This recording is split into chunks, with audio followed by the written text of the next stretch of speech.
오늘 말씀 제목이 경청의 신앙인이 되어라 라는 말씀인데, 거기다 앞에다 하나 더 붙였으면 좋겠어요. 말세에 경청의 신앙인이 되십시오. 한번 합시다. 말세에 경청의 신앙인이 되십시오. 성경에 나타난 하나님의 모습은 보이지 않죠. 그래서 모세는 희전의 그림자가 없이 일하신 하나님이라고 했습니다. 없는 듯 있는 분이 하나님이시다라는 말씀이죠. 그런데 그 하나님이 일하실 때를 보면 말씀으로 일하십니다. 하나님은 창조한 인간에게 생육하고 번성하여 땅에 충만하라, 땅을 정복하고 다스려라, 그래야 너희가 이 낙원에서 영생하고 영변할 수 있다 라고 신신당부하신 줄로 믿습니다. 선악을 알게 하는 나무의 열매만큼 먹지 말아라, 너는 그것을 먹는 날에는 반드시 죽으리라, 이 말씀에 순종해야 영생할 수 있다 라고 선언하신 줄로 믿습니다. 그러므로 인간은 하나님의 말씀을 듣기 위해 창조됐다 라고 보아도 좋습니다. 예수님이 제자는 몇 명이죠? 12명입니다. 그 중에 특별히 사랑한 제자는 3명이죠. 베드로, 야고보, 요한입니다. 이 세 제자를 하루는 데리고 산에 올라가셨습니다.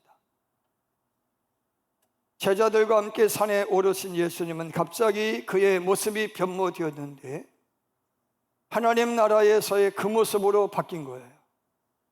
하나님의 아들의 영광스러운 모습으로 변화된 겁니다. 순식간에 변화된 그 모습에 제자들은 깜짝 놀랐습니다. 내가 알고 있는 예수님과는 전혀 다른 영광체였던 것이죠.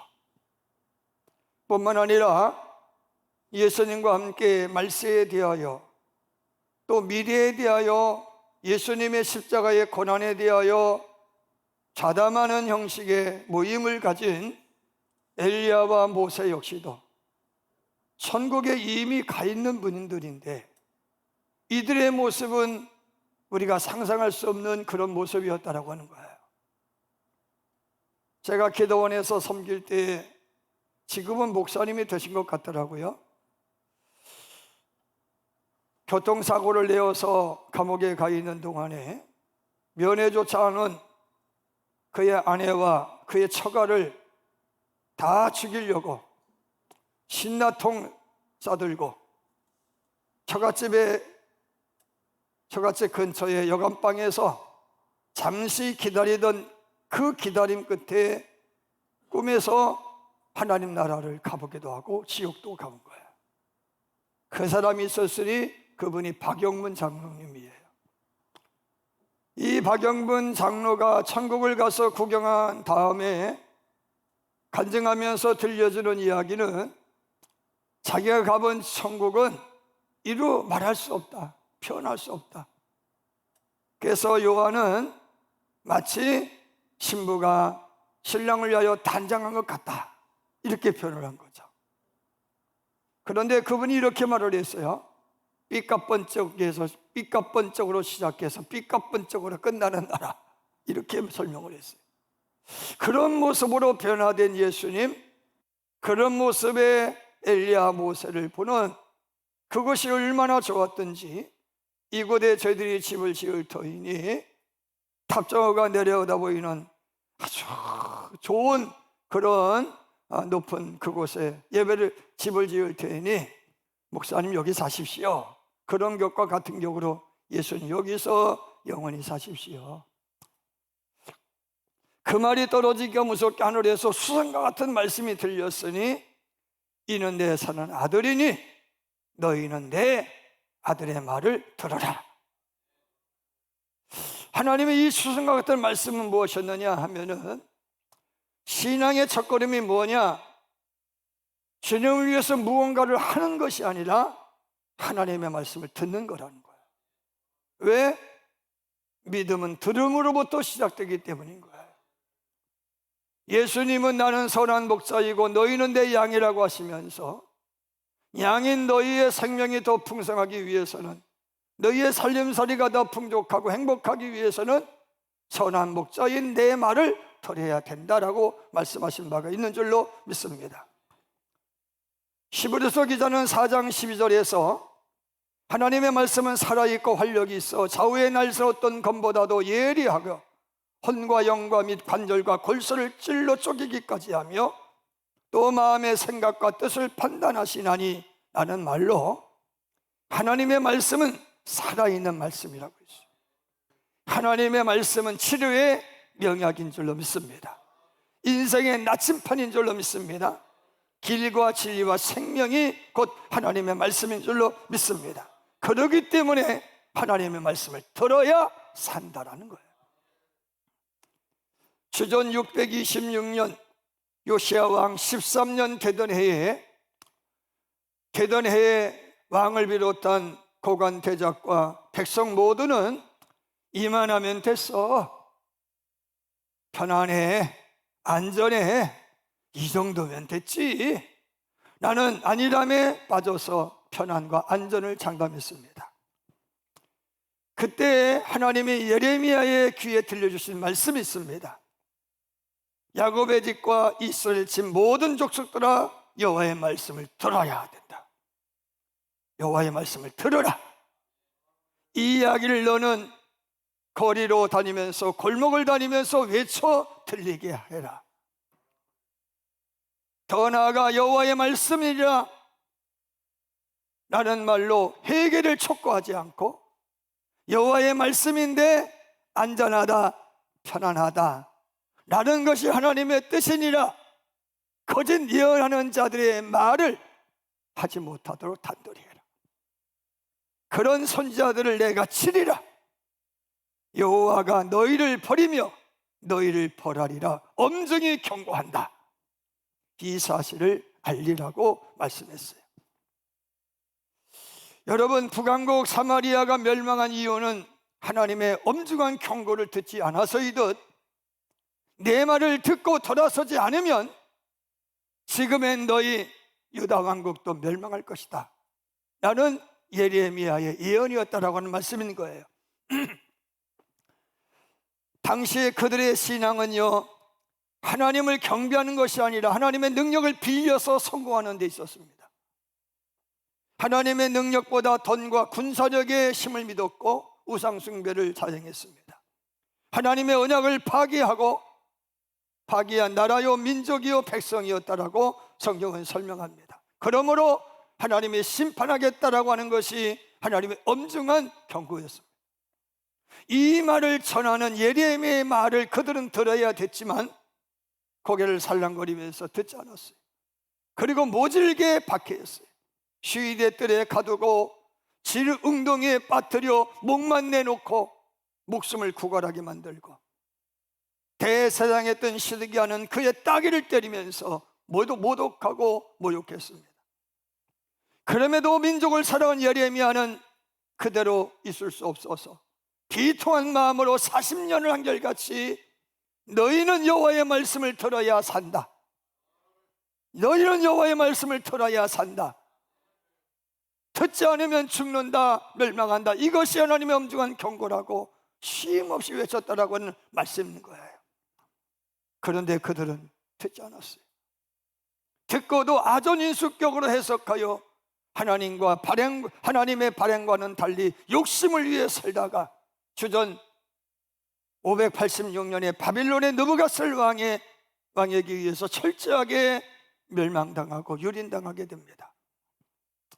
여러분, 바울은 로마서 8장 22절에서 말세에 대하여 말하기를, 말세에는 만물이 탄식하는 시대라고 말씀하고 있어요. 여기서 말하는 탄식은 헬라어로 스테나조인데 고통을 참지 못해서 내는 신음입니다. 신음. 이를 악물고 참는 신음이다, 그런 것입니다. 만물의 마지막에는 만물이 탄식하는 시대가 온다는 거예요. 첫 번째 탄식은 우주 만물의 탄식이고, 둘째의 탄식 인간의 탄식이고, 세 번째의 탄식은 성령의 탄식이라고 말씀하고 있어요.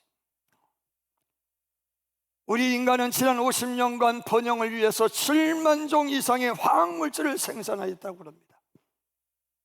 7만 종 이상의 화학물질 속에는 코로나와 같은 병균이 있는 거예요. 이에 의하여서 지구촌은 번영했지만, 그로 인하여서 지구상에 존재하는 야생 동식물의 70%가 사라졌다고 그래요. 30%, 3분의 2가 멸종되었고 멸종될 것이라는 거예요. 이대로 40년만 지나면 지구상에 살아남을 것은 하나도 없다라고 하는 엄중한 경고입니다. 여러분, 지구상에 살아남은 동식물들의 신임이 뭐예요? 폭염과 폭우인 거예요. 거대한 해오리 바람인 것이고, 지금 이란이라고 하는 나라에는요 70도 이상의 폭염이 계속되고 있다고 그래요. 70도 이상이 얼마나 더운 거냐? 70도 이상이면 사람이 못 산다네요. 1시간만 밖에 나가 있으면 죽는다, 그런 이야기입니다. 그 정도로 폭염에 시달리고 있다는 거예요. 유럽 대륙이 40도 이상으로 들끓고 있어요. 여러분, 지금 우리나라 역시도 이 폭우의 피해를 면치 못하고 있고, 폭우가 사라지면 폭염이 찾아오는 거예요. 애써 가꾼 농작물들이 비로 인하여 망가지고 폭염으로 다 타버리고, 이로 인하는 병충해로 인하여서 먹을 수가 없고, 또 병충해를 제거하기 위해 농약을 치니 농약에 의해서 생물들은 다 죽어나가고, 여러분, 지금 우주 만물이 탄식하고 있는 시대임을 여러분들이 들으시길 바랍니다. 그래도 현실을 직시하지 못하고 번영만을 추구하는 인간, 우리의 살 길은 서로 열렬히 사랑하고 하나님이 주신 것으로 서로를 돕고, 하나님이 주신 은사로 충성하고 봉사하고 섬기는 삶이어야 되는데, 공생하고 공영하기보다 유아독존하기 위하여서 인생의 황충처럼 남의 것만 갉아먹는 인생살이를 거듭하는 우리를 위하여서 자연이 신음하고 있는데, 그것이 폭염과 폭우라고 하는 것이죠. 여러분, 이 소리에 우리는 귀를 닫지 말고 들어야 될 줄 믿습니다. 꽃을 피우지 못하는 지구에는 사람도 살 수 없어요. 곤충이 사라진 지구는 사람도 살 수 없어요. 바다에는 물고기가 뛰놀아야 되고, 하늘에는 새가 날아야 되고, 땅에는 동식물이 자라고 뛰어놀아야 될 줄로 믿습니다.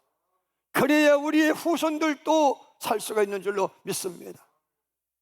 그런데 우리만 안전하다, 우리만 편안하다 외쳤던 유다 왕국의 예레미야의 시대의 사람들처럼 자연에는 경고의 만물이 신음의 귀를 닫고 있다라고 하는 거예요.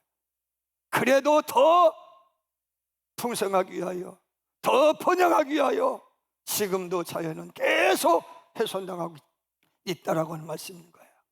여러분, 인간의 탄식은 어떤 탄식입니까?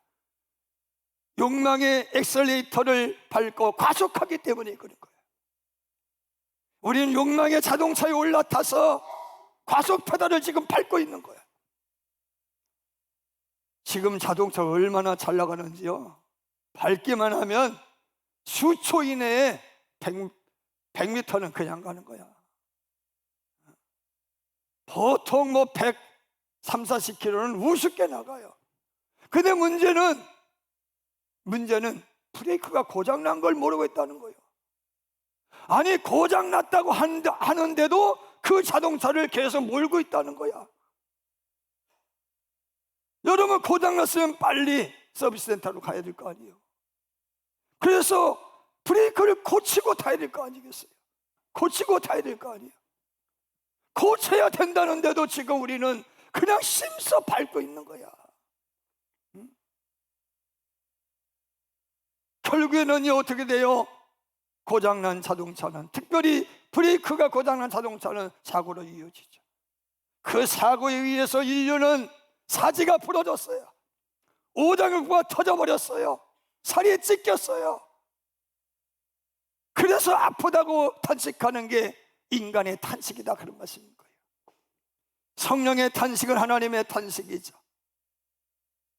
내가 그토록 사랑해서 아들 독자를 통해서라도 그들을 구원하고자 아들까지 죽여서 살리고자 했던 그 인생들이 죽음에 처하게 되었네. 그럼에도 불구하고 내가 구원하려고 내민 그 손을 잡지를 않는 거야. 뿌리치는 거요. 이에 대하여 성령님은 탄식한다라고 하는 말씀인 거예요. 어느 날 어떤 마을에 큰 홍수가 났어요. 차들이 떠내려가고 집들도 잠겼어요. 물에 잠긴 한 집에 남자가 살고 있었는데 그 남자를 구조하기 위해서 구명보트가 다가갔어요. 빨리 타세요. 당신 큰일 납니다. 죽습니다. 빨리 타세요. 아니에요. 저 안 탑니다. 하나님이 우리 구원해 주실 거예요.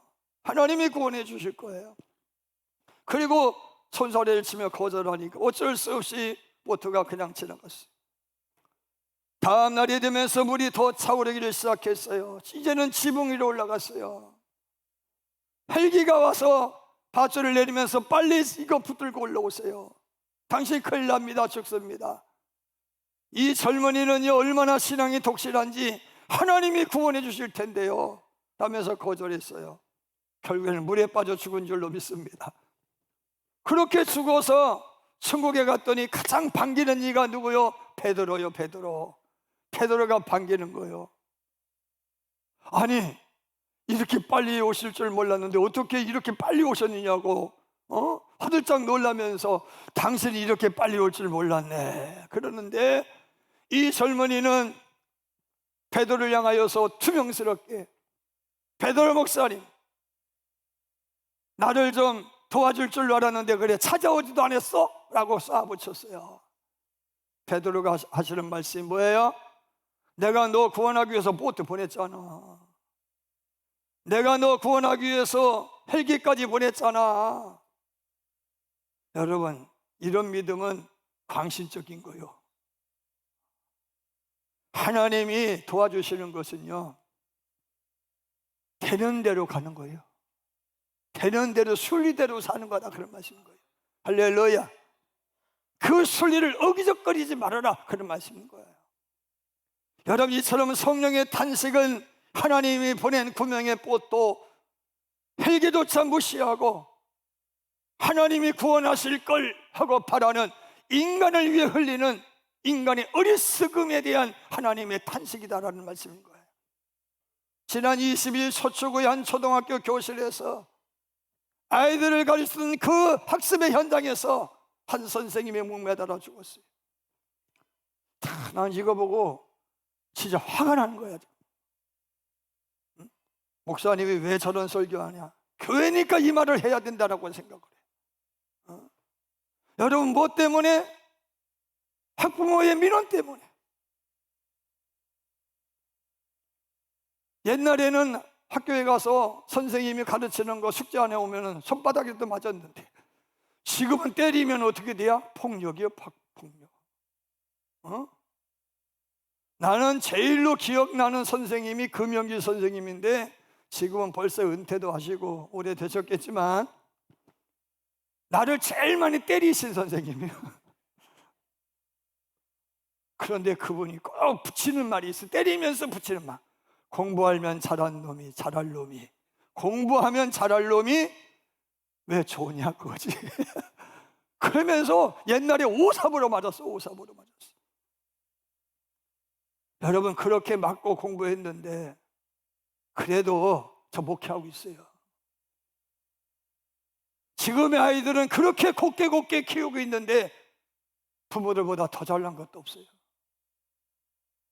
학원을 그렇게 많이 다니고 과외를 그렇게 시키는데 똑똑하지도 않아요. 우리 선생님이 계시니까 더 잘할 거예요. 학생의 인권이 있는데 어떻게 교권은 없고 교사의 인권은 없는 겁니까?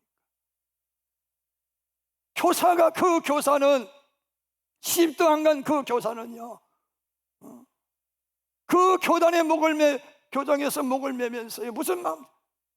나로 인하여서 교사 인권이 살아나기를 기도했을 거 아니겠어요? 이럴 때 우리가 이렇게 말할 겁니까? 자살은 마귀의 짓이야. 마귀에 홀려서 마귀에 쓰여서 자살한 거야. 비난할 겁니까? 우리가 지켜주지 못한 것에 대하여 미안해해야 된다라고 하는 말씀인 거예요. 그가 죽고 마귀에 걸려서 뭐를 했는지 몰라도 그걸 하나님에게 맡겨야 되고, 우리는 보듬어야 되고 아픔에 동참해야 될 줄로 믿으시길 바랍니다. 지난번에 몇십 년을 소아청소년과 전문의로 병원을 운영하던 분이 나 이제는 폐업한다 라는 글을 올린 장문의 글을 제가 읽었어요. 그 이유 중에 하나가 뭐냐?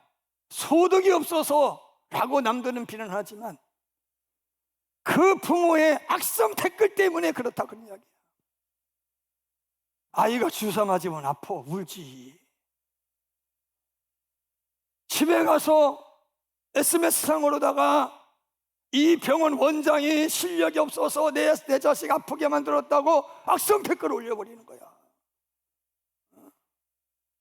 비일비재한 거야. 이런 일이 비일비재한 거야. 그러면 그 학부모와 관련되어 있는 그 카페에서는 노던하고요, 올소이다 올소이다 거기 또 좋습니다. 거기 야, 못된 댓글만 다 달아. 때로는 비판도 받아야 되지만 너무 심각하다 그런 말씀인 거예요. 제가 한때 수학 천재 안재찬 교수라고 하는 분과 교제를 나눈 적이 있어요. 우연히 어떻게 알게 돼서. 이분은 스탠포드 대학의 수학과 주임 교수였어요. 미국 수학 교재, 중국 수학 교재 LCP라는 데 관련된 분인 거예요. 한국의 스토리텔링 수학을 접목시킨 최초의 사람이 안재찬 교수예요. 이 사람은 서울에서 유명한 일타 강사야.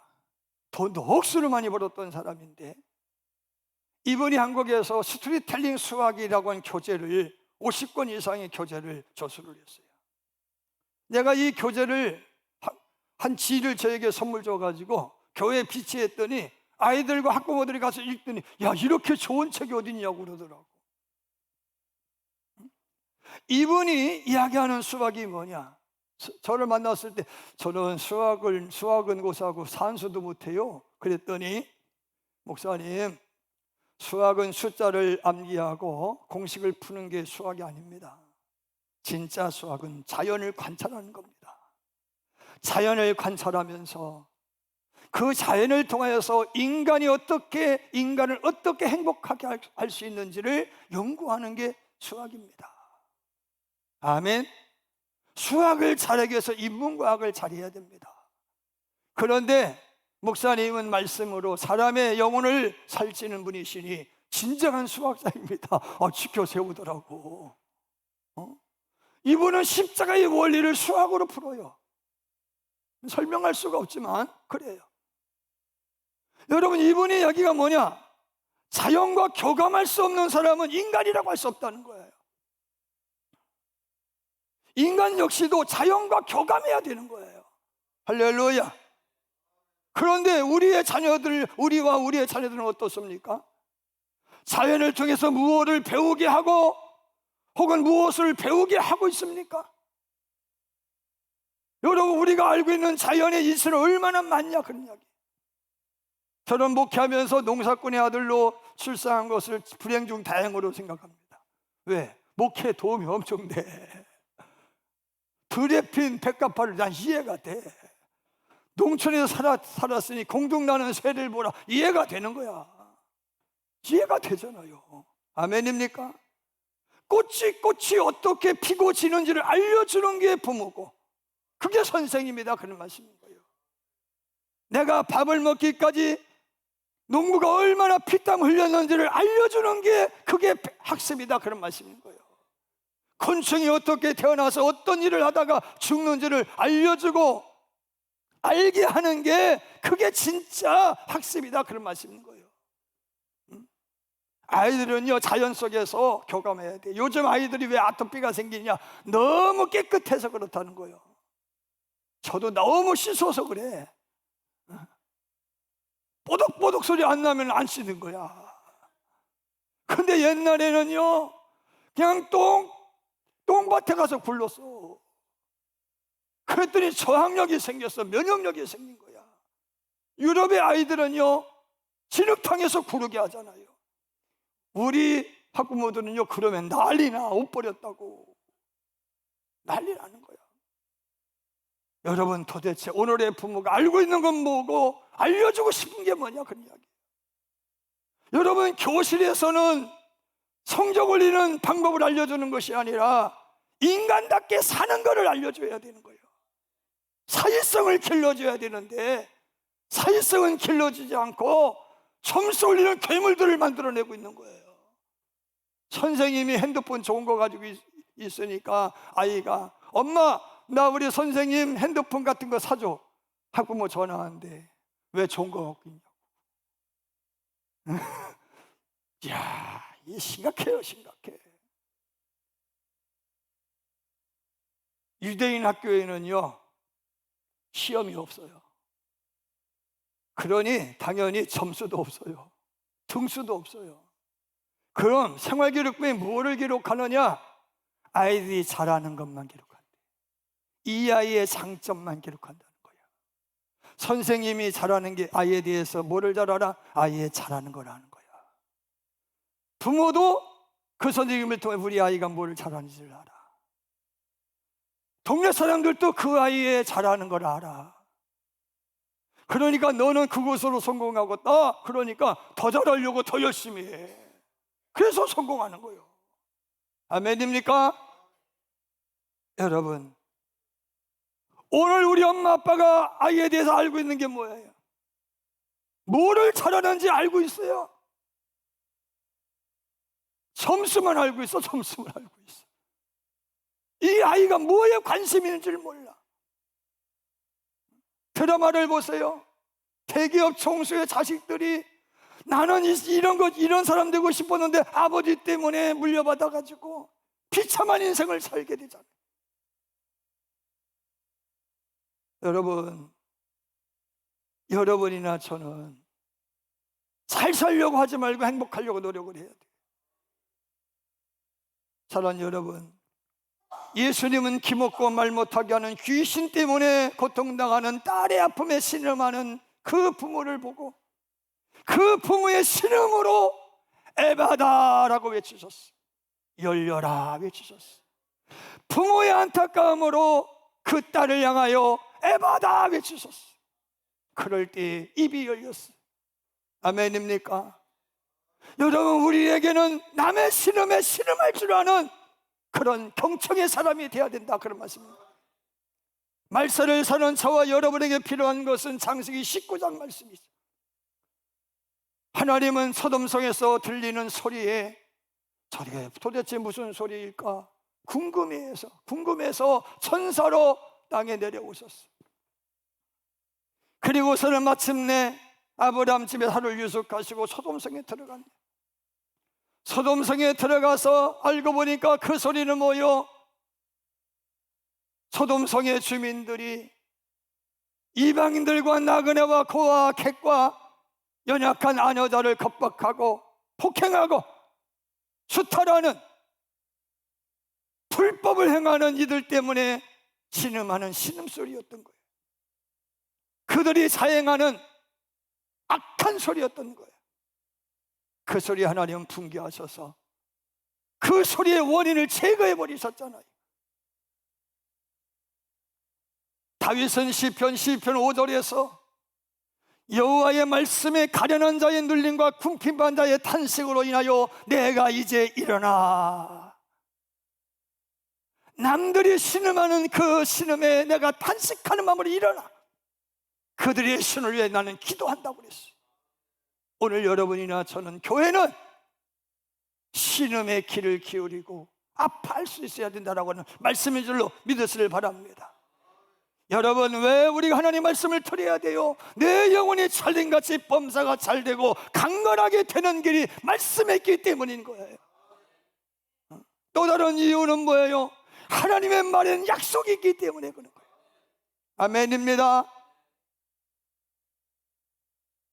그래서 예수님은 사람은 떡으로 살 것이 아니라 하나님의 입으로부터 나오는 말씀으로 살아야 되느니라 선포하시니 믿으시길 바랍니다.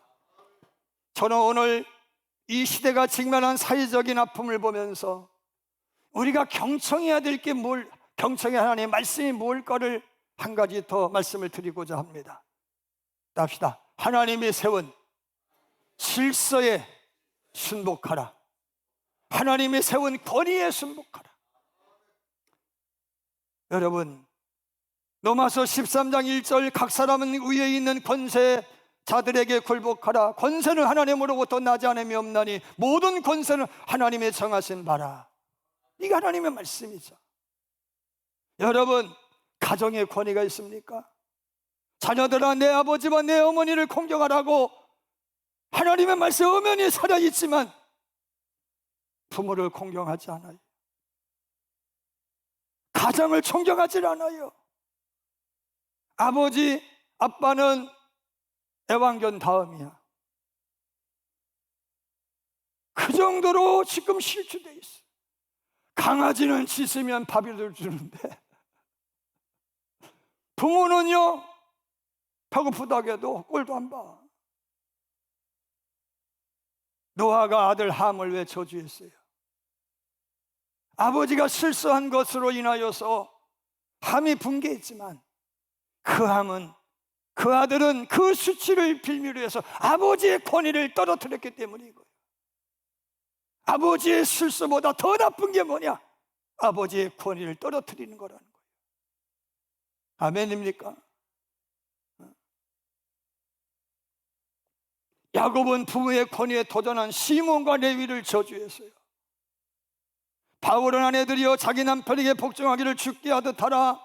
이런 남편이 아내의 머리됨이니 그리스도께도 교회의 머리된 것 같음이니 그가 친히 몸의 구주이시니라. 그러나 교회는 그리스도에게 하듯 아내들도 범사에 그 남편에게 복종하라. 남편의 권위를 인정하라고 말씀한 줄로 믿습니다.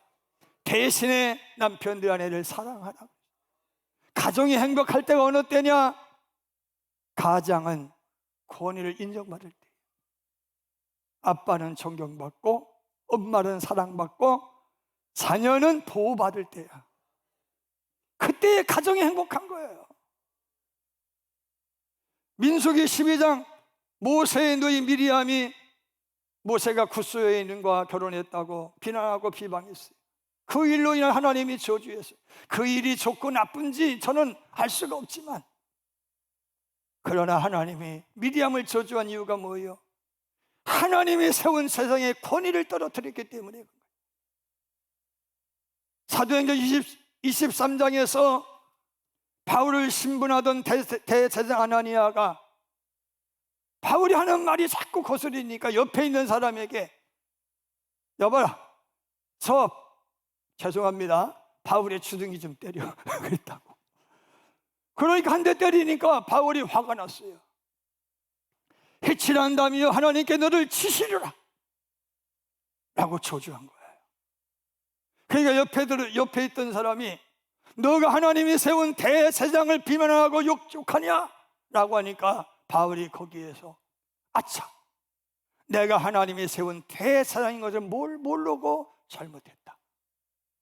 그 자리에서 깨끗하게 죄송합니다, 실수를 인정하고 사죄했어요. 그게 성경의 말씀인 줄로 믿습니다. 오늘날 교회에서 목사의 권위가 서야 돼요. 할렐루야. 장로님의 권위가 서야 된다, 그런 말씀입니다. 세상 말로 권위가 떨어진 사회와 가정과 교회는 콩가루가 된다, 그런 말씀인 거예요. 여러분, 권위를 세우는 일에 열심히 하실 주영으로 축원합니다. 여호와의 음성을 듣기를 위해서 시간 내십시오.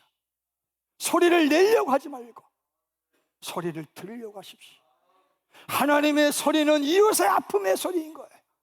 만물의 신음인 거예요.